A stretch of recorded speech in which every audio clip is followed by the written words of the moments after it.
하나님의 말씀은 사도행전 17장 32절로 34절까지 오늘은 다 같이 합독을 하시겠습니다. 저희가 죽은 자의 부활을 듣고 혹은 기롱도 하고 혹은 이 일에 대하여 내 말을 다시 듣겠다 하니 이에 바울이 저희 가운데서 떠나매 몇 사람이 그를 친하여 믿으니 그중 아레오바고 관원 디오누시오와 다말이라 하는 여자와 또 다른 사람들도 있었더라. 아멘. 오늘도 우리 주님을 사랑하고 하나님을 경외하는 마음으로 예배하는 여러분 가운데 하나님이 예비하신 은혜가 또 신령한 복이 충만하시기를 예수 이름으로 축복합니다. 아멘. 이 세상에는 참 경쟁이 많습니다. 일생 동안 경쟁이라 해도 과언이 아닐 만큼 태어나서만 경쟁이 있는 것이 아니라 한 생명이 태어날 때에도 경쟁이 참 치열하지요. 그래서 보통 3억 혹은 4억 개의 정자가 출발하지만 마침내 한 생명이 태어날 때는 그 중에 오직 하나만 이제 수정이 되어가지고 생명이 탄생합니다. 그 3, 4억 개의 정자 속에는 각각 서로 다른 특성들이 있지만 그 어떤 것이 선택될 것인가는 정말 불가사의하고 그건 하나님 역사라고밖에 할 수 없습니다. 그래서 3억 내지 4억 분의 1의 확률로 사람은 이 땅에 태어나지만 그것이 경쟁의 끝이 아니고 그때부터 이런저런 경쟁이 계속됩니다. 어느 방송국에 이제 아나운서를 뽑는데 3,000대 1이래, 4,000대 1이다. 어마어마한 경쟁을 뚫고서 거기에 합격한 사람들 이야기도 듣곤 합니다. 이렇게 많은 경쟁 속에 살면서 우리는 때로 이런 경쟁이 무엇을 우리에게 깨닫게 할까를 생각하는 차에 오늘 이 본문의 말씀도 그와 연결된다고 할 수 있습니다. 사도 바울이 아테네에서 이제 선교하고 설교 말씀을 전한 것 우리는 지난 주일에 들었죠. 그 바울의 설교, 여러분 생각해 보세요. 위대한 사도 바울 아닙니까? 정말 능력도 많고 하나님의 말씀에 완전히 붙잡혀서 역사하는 그 종. 우리 주님이 친히 사도라고 주님의 부름받은 이 놀라운 하나님의 사람이 설교를 하는데 어마어마한 결과가 나올 거라고 기대할 수 있지만 그러나 오늘 성경 보면은 정말 뜻밖의 초라하다고 할 만큼 이런 결과가 나왔어요. 당시에 바울이 설교했던 아레오바고 광장이라는 곳은 오늘날 우리로 말하면 시청 앞 광장 같은 곳이에요. 넓은 광장이고 거기 모인 사람들은 정말 수천 명, 어마어마하게 많습니다. 그 많은 무리 앞에서 사도 바울이 하나님 말씀을 전했어요. 그리고 그 결과가 어떤가 했더니 여기 보니까 저희가 죽은 자의 부활을 듣고 이 바울이 전한 복음이었죠. 예수 그리스도와 그의 십자가와 부활. 이게 바울 사도가 전한 복음의 핵심이었습니다. 그런데 그 말을 듣고 사람들의 반응은 뭐냐면 기롱도 하고 혹은 이 일에 대하여 네 말을 다시 듣겠다. 이렇게 반응이 나뉘었다 이 말이죠. 여기 기롱한다는 말은 조롱한다는 뜻입니다. 바울이 하는 말 듣고 꽃방귀를 뀌면서 뭔 소리야? 아이 참 말도 안 돼. 이런 거죠. 황당하구먼. 이상해. 이런 거예요. 그런데 그런 반응이 대부분이었다는 것을 볼 수 있어요. 그리고 소수의 사람들이 내가 좀 이해가 안 되는데 다시 한번 들을 수 있을까? 좀 더 말해주겠느냐라고 한 사람도 있었습니다. 근데 그들 가운데서도 나중에 보면은 몇 사람이 바울을 친하여 예수를 믿더라 그랬어요. 그 많은 사람 가운데에서 여기 몇 사람 그러니까 두 사람의 실명이 나오죠. 곧 디오누시오와 다말이라는 여자. 그리고 그 다음에 또 다른 사람들 한 거 보니까 두 사람 이상이겠죠. 한 4명 정도, 4명 이상 그들이 믿더라 했어요. 어찌 본다면 바울이 아테네 선교는 실패라고 할 만큼 실제로 그렇게 설교한 사람도 있어요. 바울은 실패했다. 이렇게 결과를 보니까 정말 보잘것없고 아니 천하의 바울도 별 수 없구만 이런 식으로 이해할 수도 있습니다. 하지만 우리는 언제나 기억해야 할 것이 하나님의 역사는 신자들의 수의 많고 적음으로 판단할 수 없다는 것입니다. 그러니까 사람들이 볼 때는 이건 뭐야 아무것도 아닌데 뭐 이건 대실패작인데 라고 할 수 있는 그것이 하나님 보실 때는 꼭 그렇지 않다 이 말이죠. 우리나라에 기독교가 처음 들어올 때 기독교의 최초 순교자로 영국 사람 토마스 선교사가 있습니다. 이 사람은 27세 때 우리나라에 와서 순교했어요. 먼저는 중국 상해에 가서 선교하다가 그 함께 들어갔던 아내가 3개월 만에 주님 품으로 갔고 그 비통한 가운데 낙심해 있을 때에 하나님이 다시 그를 일으키셔가지고 3년 후에 우리나라에 오게 하셨고 그래서 제너럴 셔먼호라는 배를 타고 저 평양 대동강 쪽에 들어왔지만은 그는 안타깝게도 한 번도 설교하고 선교하지 못한 채 순교당했어요. 그런데 그 사람이 왜 중요한가? 아니, 단 한 명도 그 당시에 보니까 뭐 이렇게 다만 몇 사람 정도가 아니라 아무도 없는데 참 실패했구나라고 할 수 있지만 조금만 들여다보면 그렇지 않습니다. 놀랍게도 그를 죽였던 사람, 그를 죽였던 사람은 나중에 교회의 지도자가 되었어요.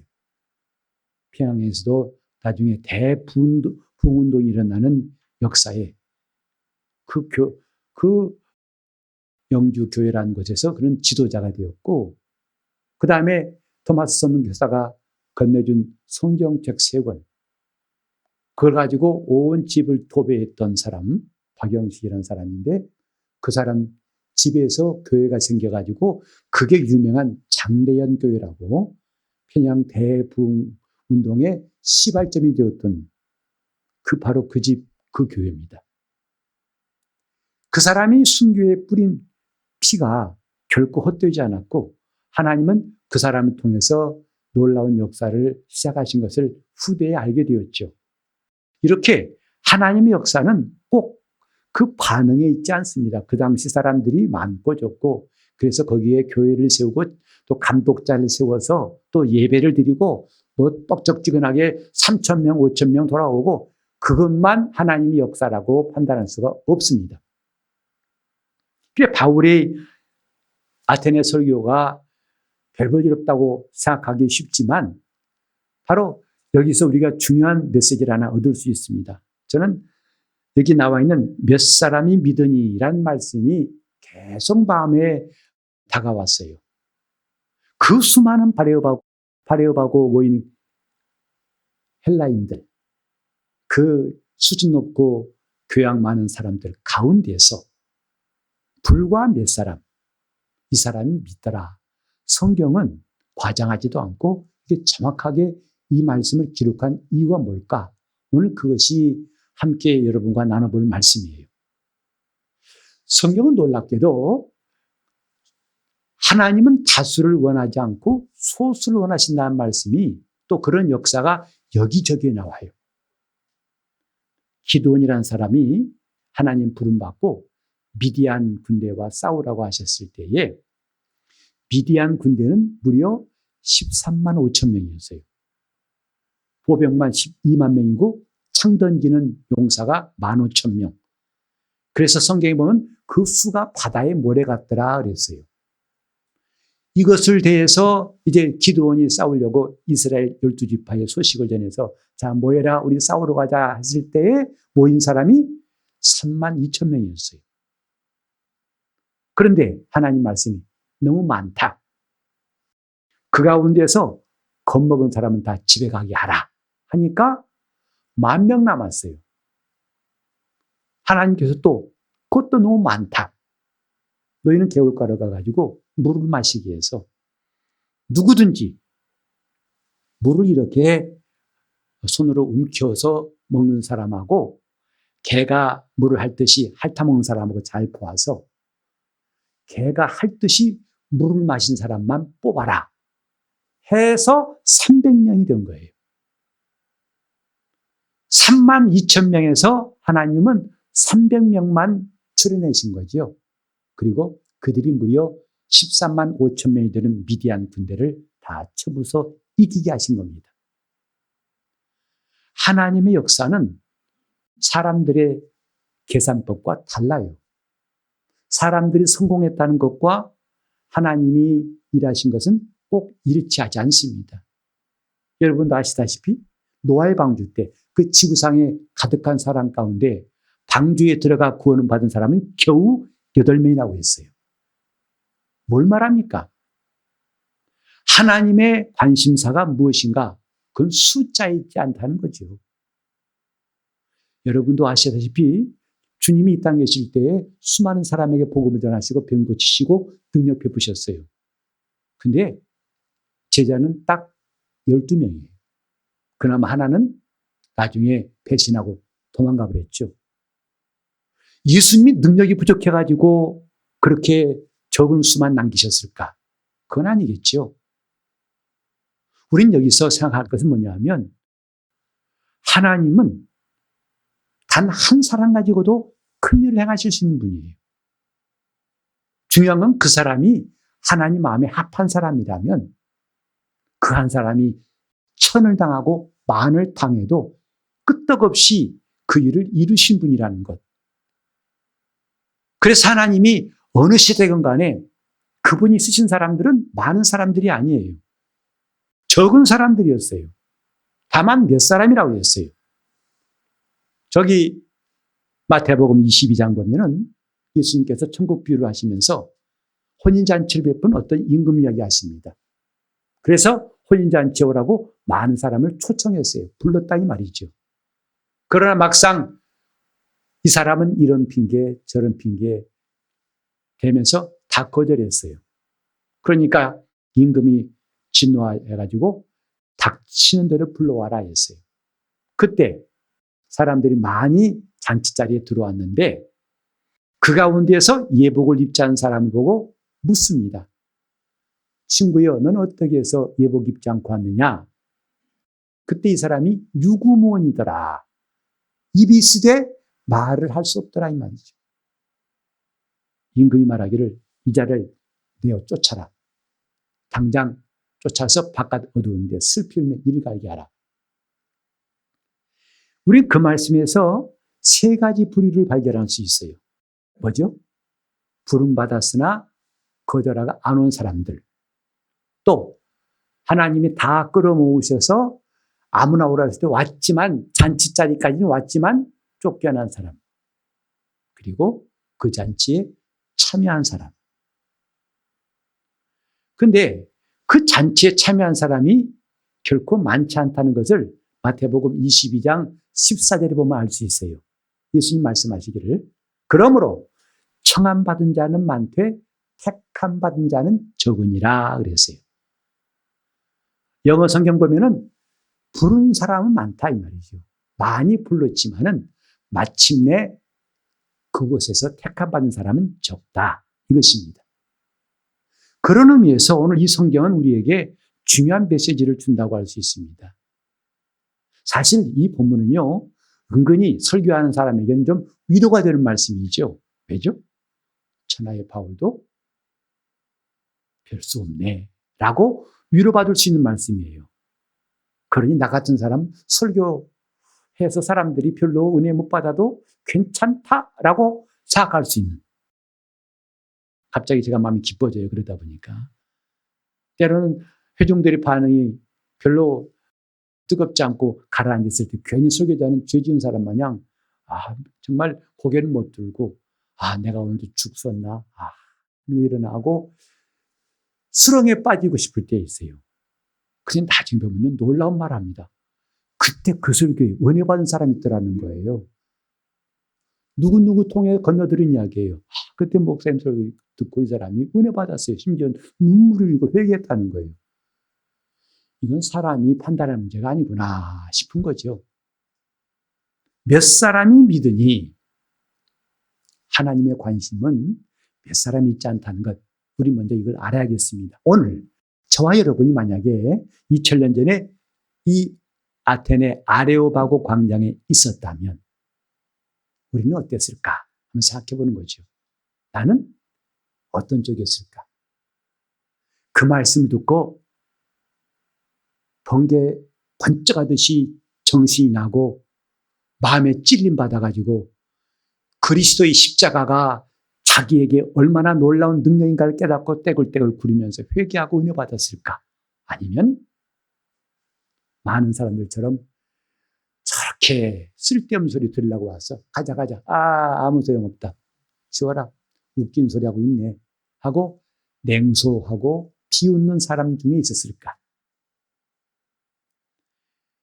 설마 내가 그러겠나? 우리는 지금 2000년이라는 시간이 지났고 이게 바울이라는 사람이 누군지를 알고 예수를 영접하니까 그렇게 마음 먹겠지만 우리가 애당초 우리 처음이 이런 모습이었다면 우리는 어느 쪽에 서 있을까 싶은 거죠. 사실요, 오늘날도 하나님 말씀을 듣고서 은혜 받는 사람보다도 그렇지 않은 사람이 더 많은 것 같아요. 같은 시간에 같은 설교 듣고도 정말 이 몇 사람이 믿으니라는 그 속에 포함된 사람이 아니라 설교 들었지만 뭔 소리 들었는지 졸다가 깨다 보니까 끝났고 딴 생각하다 보니까 그 말씀 놓쳐버리고 그리고 나는 아무리 들어도 몰라 맨날 목사님은 모르는 소리 나오고 있더라고 이렇게 해서 설교 시간이 고요 너무 길어서 목사님 제발 설교 좀 짧게 하세요 그렇게 할 용기만 있다면 얼마든지 그렇게 쓸 사람도 있을지 몰라요. 오늘 우리는요, 사실 지난주에 바울 설교를 봤죠. 우주와 그 가운데 있는 만유를 지으신 신께서는 천재 주제의 신이 손으로 지은 전에 계시지 아니하시고 즉 이 설교를 여러분이 들었을 때 이렇게 와! 하고 하시면 별로 없을 거예요. 오랫동안 신앙생활한 우리도 그런데 이 말을 처음 들은 아테네 사람들이 어떻겠어요? 그 말씀이 톡도 없다고 도대체 뭔 소리 하는 거야? 응? 저 사람 뭐야? 듣도 보지 못한 사람이네. 도대체 저 사람 왜 세웠어? 빨리 내려오라고 그래. 아마 이랬을 사람들이 대부분이었을 거예요. 몇 사람이 믿으니 하나님의 관심은 그 가운데서도 하나님 말씀을 받을 만한 사람을 찾으시고 그에게 믿음을 주셨다는 여기에 우리가 좀 주의를 기울여야겠습니다. 그리고 내가 그 중에 한 사람이 되었으면 좋겠다 이 말이죠. 오늘 지금 우리는 뜻모를 자신감, 뜻모를 안심에 잡혀있지 않아 생각합니다. 다시 말해서 우리는 이렇게 사건, 사고가 날 때마다 참 안타까운 사고네. 설마 나한테도 그러겠어? 전에 성수대교가 붕괴되어가지고 이제 30여 명이 목숨을 잃었죠. 그때도 마찬가지입니다. 설마 그때 내가 오늘 타고 가는 이 버스가 내 생의 마지막 버스라고 내가 한강물에서 내 생을 마감할 거라고 누가 알았겠어요? 나는 그 주인공이라고 누가 알았겠어요? 지금 많은 사람들이 너무나 편안하고 안심하고 남의 일처럼 보는 일이 있지 않나. 나는 지금 사람들 너무 없구만. 그래서 바울 설교라면 잘 듣고 믿어야지. 나라면 그랬을까? 나라면 과연 그때 그랬을까?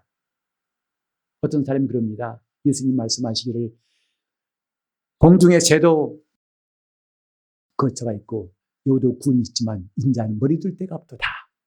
그 말씀을 듣고 주님 우리 집 방한간 드릴 수 있었는데 그때 내가 없었잖아요. 우린 그렇게 바람 빠진 말할 필요가 없어요.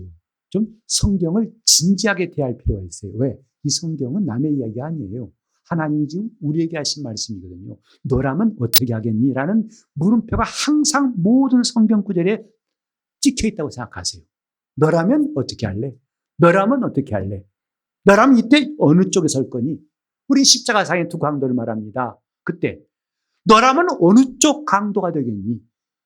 자기 힘들다고 빨리 당신이 구세주라면 나를 좀 살려봐, 내려나가게 해봐, 그런 편에 설 것인지, 이 땅에 애착이 남아가지고 그렇게 예수를 비난한 사람 편에 설 것인지, 아니면 오히려 동료를 꾸짖고 예수여 당신 나라 임하실 때 나를 생각하소서.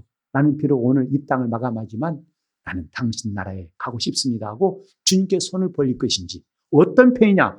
항상 성경을 읽을 때마다 우리는 물음표를 딱 찍어야 됩니다. 너는 어떻게 할래? 이 당시에도 바울의 말이 결코 쉽지 않았을 겁니다. 부활? 오늘날도 부활을 제대로 믿는 사람이 많을까요? 심지어는 교회에 나오지만 부활절을 행사, 계란 삶아가지고 나눠주면서 부활절입니다, 예수 믿으세요 하지만 정작 자기가 부활을 믿는가? 부활의 신앙이 있는가? 몸이 다시 살 줄 믿는가? 믿는다면 우리 신앙이 이런 모습은 아닐 거예요. 부활의 신앙이 있다면 이렇게 하지 않을 거라고요. 십자가 우리 많이 알고 있죠. 목걸이도 있고 또 교회도 십자가 만들어 놨잖아요. 그러나 정말 십자가의 도가 무엇인지를 안다면 우리는요, 그분의 은혜에 감격, 한순간 반짝 눈물을 흘린 게 아니라 감격하며 살 수밖에 없을 거예요.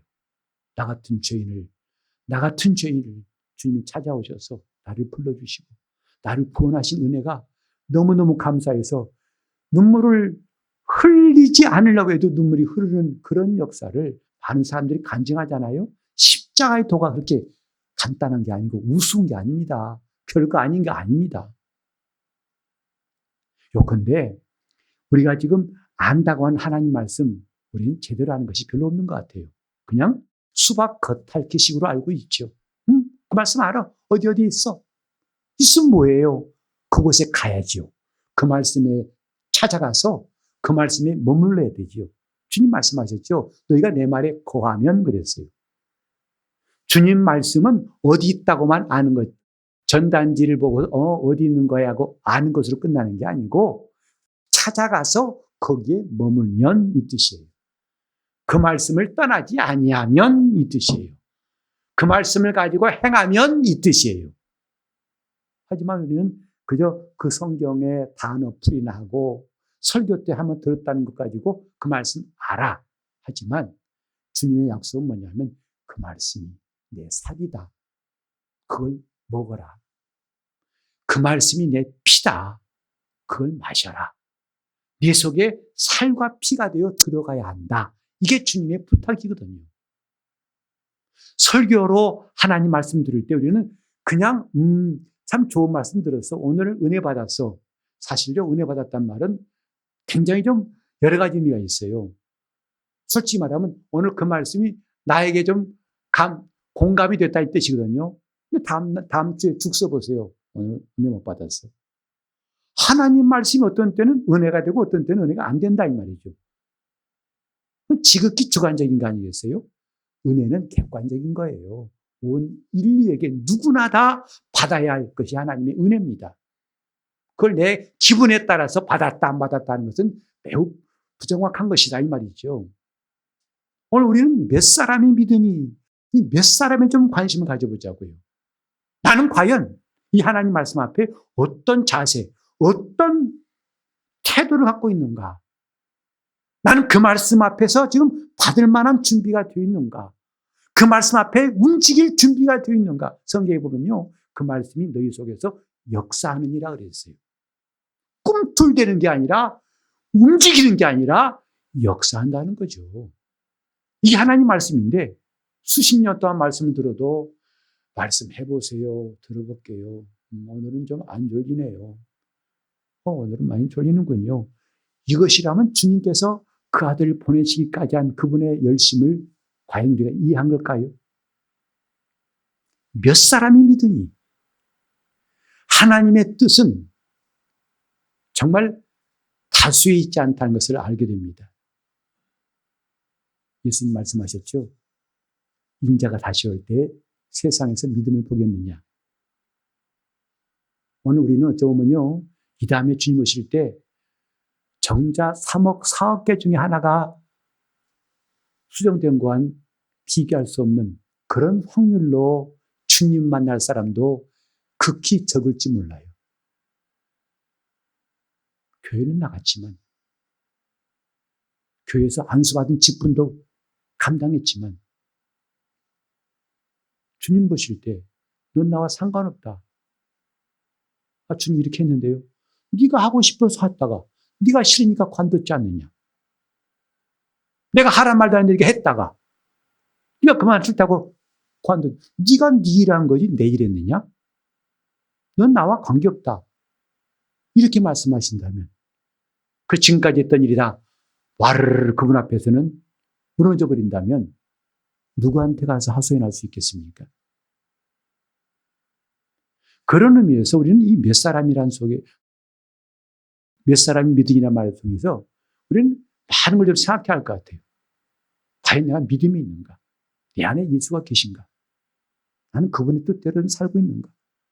그분의 명령이 나를 좀 움직이는가? 아니면 내가 앞장서 움직이는가? 기도는요, 내가 주님의 뜻을 구하는 것이 기도예요. 내가 마음 딱 정해놓고 기도한다는 것은 순서가 바뀐 거 아니겠어요? 자기는 지금 안 하려고 결심해놓고 기도해보라니까 네, 기도할게요. 아무 소용없어요. 이미 뜻은 정해져 있어요. 누가? 자신이 정했어요. 그건 속옷을 겉에 입고요. 겉옷을 안에 있는 것과 똑같은 겁니다. 주님의 뜻을 구한 사람은 자기 뜻을 일단 제껴놔야 되는 거예요. 어찌하든지 나는 주님께서 원하신 대로 하겠나이다 하는 사람은, 믿음으로 하는 사람은 선입견, 미리 자기가 결단해 놓은 것들을 치워놓고 해야 주님도 그 기도를 인정하시는 것인데, 자신이 딱 답을 내놓고 나 요거 아니면 안 됩니다. 그런 마음으로 기도해봤자 그 기도가 무슨 소용이 있겠습니까? 많은 사람이 기도하지만 오늘 주님은 누가 주님의 뜻을 겸손하게 받아들일 것인가를 보고 계시는 거예요. 그 몇 사람. 누가 주님 뜻대로 정말 이 시간 예배하고 또 이 예배로 올 때 그 먼 길을 달려올 때 오직 이 예배 시간을 위해서 예배에 처음부터 하나님을 경배하고자 하는 마음으로 다른 박질이 오는지. 우리 성도들은 사실 원근 각지에서 오신 분들이잖아요. 자동차로 1시간 안팎을 1시간 반 정도까지 걸려서 오신 분도 있고 그렇잖아요. 근데 그 엔진 소리를 듣고 핸들을 붙잡고 엑셀을 밟는데 오직 나는 이 시간 살아계신 하나님께 예배하러 간다. 그분 앞에 나갈 때 탕자가 아버지께 돌아오는 그 감격과 감동이 넘치는 그 예배를 위해서 다른 박제에 온 사람이 과연 누굴까 하고 주님이 살피신다면 오늘 우리가 그 몇 사람 가운데 들어가야 할 것입니다. 그런 우리 마음에 소원이 있지 않습니까? 여러분, 지금 코로나19 때문에 많은 교회들이 지금 몸살을 앓고 있어요. 심지어 어떤 교회는 3분의 2가 코로나 전보다도 3분의 2가 이제 안 나온다는 거예요. 그나마 선방했다고 말하는데 잘한 교회는 한 15% 정도는 안 나온다는 거예요. 그래도 그건 굉장히 잘했다고 스스로 위로받더라고요. 여러분 지금 텅 빈 예배당 보면서 아유, 왜 다들 안 나와? 왜 안 나와? 그게 아니라 내가 하나님이 찾으신 이 몇 사람 가운데 과연 들어갈 수 있을까? 몇 사람이 믿으니? 신앙은 숫자 있지 않습니다. 왜 주님 오시는 날 상상외로 놀랄지 몰라요. 그 사람은 꼭 이 자리에 올라올 줄 알았는데 안 보이네? 이 사람은 꼭 올 줄 알았는데 안 보이네? 그런 일이 결코 일어나지 않는다고 보장할 수 있습니까? 몇 사람이 믿으니? 오늘 우리는 정말 몇 사람 속에 꼭 자신이 포함됐으면 좋겠어요. 기분이 뭐하고 있습니까? 뻑하면 시험 들고, 뻑하면 기분 나빠서 자기 감정과 생각에 온통 흔들리는 이 세태를 보면서 우리도 그런 사람 되지는 말아야겠다고 다짐하지 않습니까?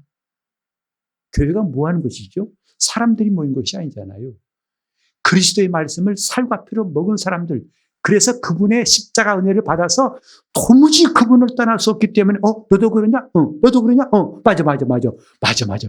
그래서 하나가 된 게 교회인데 십자가는 간대 없는 기독교가 사방에서 지금 몸살 앓고 무너지고 깨지고 있어요. 십자가 없는 신앙이 무슨 소용이 있습니까? 십자가 없는 은혜가 과연 존재할까요? 자기 기분에 좋으면 은혜 받았다고 하고 십자가 관계없이도 은혜 받은 사람 참 많습니다. 교회 갔더니 참 잘해주니까 은혜롭다고. 십자가 없는 은혜는 은혜가 아닙니다. 우리 주님이 십자가에 있을 때 비로소 그 믿음이 영생을 얻는 믿음이에요. 오늘 저와 여러분이 이런 몇 사람 중에 들고 싶지 않습니까? 주님, 나는 몇 사람, 그 속에 내가, 오늘 여기 이름도 나오지 않습니까? 내 실명이 그 이름 속에 들고 싶습니다 하는 소원 좀 함께 가졌으면 좋겠어요. 우리는 뭐하고 있는 겁니까? 온통 우리 주위에는 우리를 흔드는 것밖에 없어요. 오직 주의 말씀만이 우리를 견고히 붙드시는 거 아니겠습니까? 이런 몇 사람 속에 들어가기 위해서 우리는 하나님 말씀을 들어야 할 텐데 사실 그 말씀은요. 저도 처음에는 성경 말씀 쉬운 줄 알았어요. 나는 좀 성경을 안다고 괜히 자부했던 때도 있었어요. 그리고 어떤 사람, 저 유럽서 목사님이 제 강의를 듣더니 당신은 워킹 바이블, 걸어다니는 성경입니다 하더라고요. 하지만 요즘에는요, 정말 마음속에 내가 이 성경을 너무나 모른다는 것이 마음에 찔리고 회개하고 하나님 앞에 내가 기도하고 겸손했구나 하는 마음이 계속 물밀듯이 덮쳐와요. 과연 내가 십자가의 도를 알고 있는가? 내가 과연 부활의 신앙을 지금 굳게 붙들고 있는가? 그렇다면 세상이 두렵지 않을 겁니다. 어떤 문제가 닥쳐도 흔들리지 않을 겁니다. 내 칼때 마냥 흔들리는 자신을 보고 과연 그런 믿음이 있다고 할 수 있을까? 하나님 말씀 결코 쉽지 않습니다. 쉬운 게 아니라 그 어떤 말씀도 사람의 이성으로는 이해가 안 되는 말씀이라 해도 과언이 아니에요. 여러분, 절대로 말씀은 쉽지 않습니다. 여러분이 이해했다고 하는 그것이 어떻게 보면 여러분의 피상적인 여러 조그만 지혜 가지고 한 부분 맛본지 몰라요. 말씀이 쉽지 않습니다. 그 말씀은 반드시 성령이 오셔가지고 조명해 주셔야만이 깨달을 수 있어요. 성령이 그 말씀을 깨닫게 하실 거라고 주님 말씀하셨어요. 성령이 모든 것을 가르치실 것이라고 말씀했고 성령이 너희를 진리 가운데로 인도하실 것이라고 말씀했어요. 여러분 보세요. 인간이 공부해서 노력해서 말씀을 할 수 있다면 구태여 성령 인도가 필요하겠습니까? 그러나 주님은 말씀하셨어요. 성령이 오시면 너희를 진리 가운데로 인도하시리니. 우리가 이 성경책은 펼 수 있어요. 이것은 소리내 읽을 수 있어요. 어느 학자의 말을 가지고 이 성경 뜻은 공부할 수 있어요. 그러나 진리 가운데로 이르는 것은 성령이 하신 일입니다.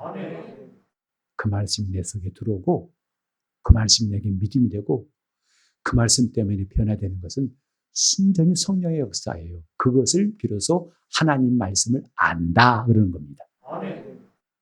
우리는 이런 시간이 필요하다 이 말이에요. 언제까지나 이런저런 환경이 흔들릴 겁니까? 언제까지나 자기 생각과 감정이 흔들릴 겁니까?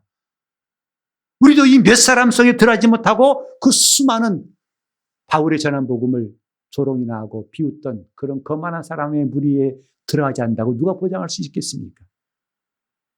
주님 나중에 그러실 거예요. 내가 충분히 너에게 말해줬다. 주님도 들은 적 없는데요. 목사가 잘 안 가르치던데요. 내가 분명히 말했다. 언제 어느 날 저 종을 통해 내가 말했다.